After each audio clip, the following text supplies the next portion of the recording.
Hi there, and welcome to this tutorial on AKCP's Quicklime DCIM powertrain feature.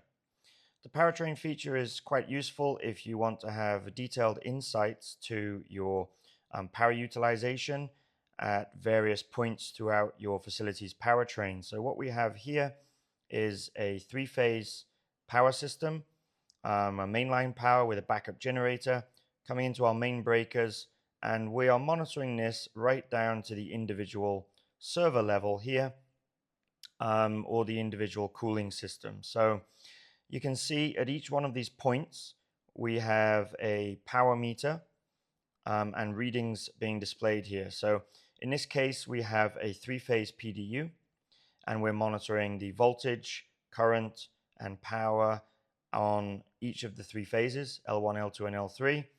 And you can see our phase balance also. So at the moment, if we wanted to add additional load to this circuit, you can see that we wouldn't want to put it onto L3. We've currently got 40% of our load on there, and we've only got 28% of our load on L1. So we want to balance the phase loads a little better. So if we were looking to add additional capacity here, we'd be wanting to put it onto L1.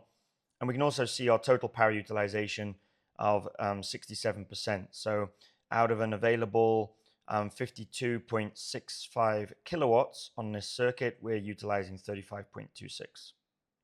So we've got plenty of power overhead here to add additional loads, but we would want to make sure that we put those loads onto L1. So this is a useful way of being able to identify areas within your facility that you can improve your power utilization if you want to add additional loads.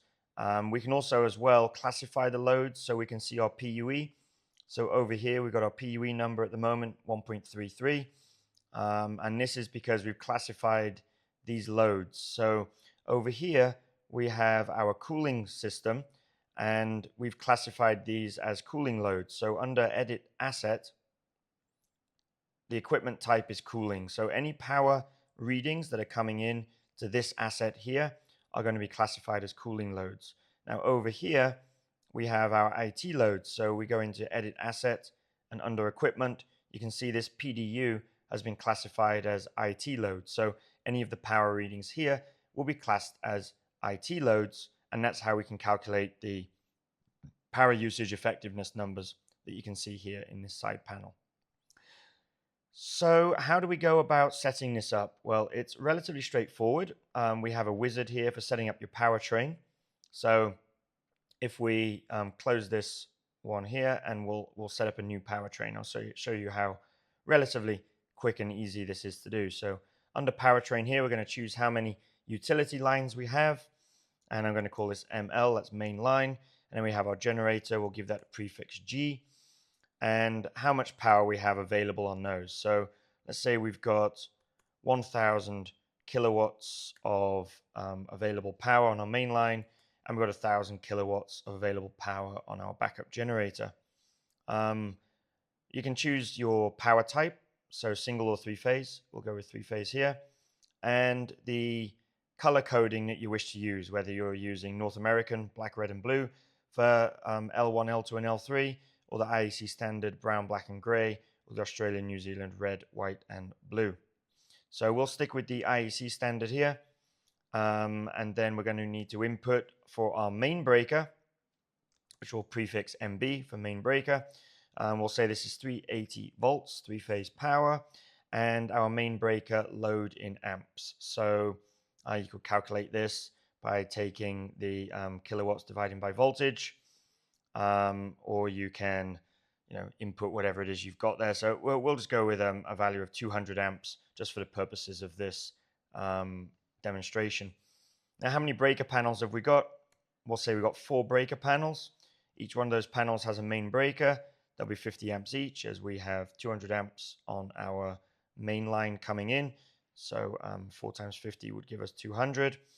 And then our main breakers in each panel. So we've got 4, and we'll make those, we'll make it 2, and we'll make those 25 amps each, or we could make it 5 and make them 10 amps each. However your particular panel is split up. And then this is a three-phase panel also, 380 volts. And you can choose to customize each breaker panel if you want. In our case, we won't. We'll just leave those all the same, and then we'll go to finish. And that's going to then create this powertrain map for us. And when it's done creating everything, it'll be displayed here on the desktop. So we'll just give that a few moments to draw everything out, and then we'll see it here on the desktop now. So we've got our mainline power, we've got our backup generator, we've got our main breaker, we've got our sub panels here. Now, let's say that at one of these points we want to go from three-phase to single phase. We could create a new asset, and under the type of asset here, we'd be choosing powertrain, and we'll go to breaker. We'll give this a name, and this is going to be single phase, and it'll be say 220 volts, because now we're going phase to neutral, and we'll say that's 10 amps. So when we create this breaker, it'll show up here, demo breaker, under our assets list.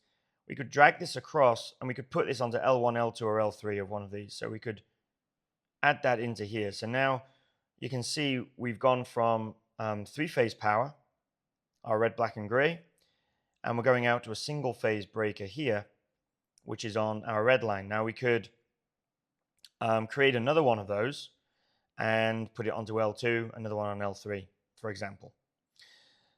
So you can build out your powertrain like so, and then you're going to want to add maybe your terminating assets. So on the end of this, I could have a PDU, I could have an air conditioning unit, whatever it is you've got terminating at the very end of these circuits. You would create those assets. So we'll say this is demo server. We'll choose our server type, single phase, 220 volts, rated to 3 amps. And when we create that, it'll show up here under an asset, and then we could put that onto that particular breaker there. So now you can see the terminating point. On the end of this circuit, we have this server. Now you could also create multiple servers, and you could have more than one server on the same circuit, of course, because we've got 10 amps of power overhead, and each one of these servers is only 3. So we could put 3 or 4 of those onto a single circuit. So that's how we map things out. Now, if you want to see your power utilization that I showed you at the beginning, we're going to need to connect these up to a sensor. And the way that we do that is by going into a particular asset. In this case, we want to go with, let's say, the terminating breaker here. We'll go into edit that, and we go to sensors and link this asset with a sensor. Now, because this is single phase, we've got only power, current, and voltage and energy for this. Now you can also put in other sensors, so switch type sensor. So this could be monitoring a dry contact. If it's if the breaker has a dry contact on it, you could monitor its open or closed status via that contact, for example. You could also connect up a temperature sensor if you wanted. So let's say I wanted to monitor the temperature of this breaker, then we could also do that. So we could select the temperature sensor here. And then for our power sensors, we'll go with active power, phase 1, current on phase 1, voltage on phase 1, and then our total active energy. So once we've done that, you'll see now our power utilization. Now, in this case, we've got way too much power for this particular circuit. This would definitely have tripped the circuit here. We're at 571% utilization. And you can see here how this feeds back through the system. So you don't have to put power meters at every one of these junctions. You can just put power meters at the terminations of each one of your branches, and all of that power data will feed back and be added up. So if we were to have additional power meters on these other branches, so in this case here, we've got 12 kilowatts of power on this branch. If we had another 12 kilowatts on this branch, then the main breaker above it that those branches are connected to would be showing 24 kilowatts, because it would just be added up as it goes back. So that decreases the number of power meterings that you need at each one of these junctions. Now you can, of course, choose to put power meters if you wanted that level of detail at each one of these junctions, or you can just go with the termination ones. That's completely up to you and how you want to set up your own particular powertrain.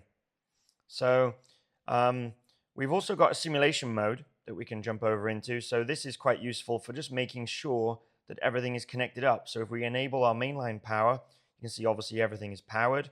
If one of these breakers were to trip, so we'll trip this breaker here, you can see what would go off. So if you were monitoring each of these breakers with a dry contact for the breaker status, if an area of your facility was powered down, you could come into here and take a look and see exactly which breaker it is that's tripped, so you know its location and you can send a technician out to reset that breaker.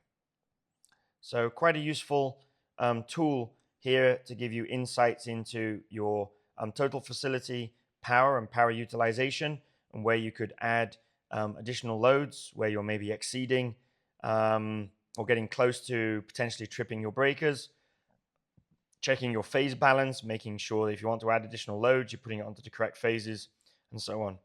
So I hope you found this short tutorial useful. If you did, please do like and subscribe. We will be posting more videos on how to utilize our Quicklime DCIM software in the coming weeks.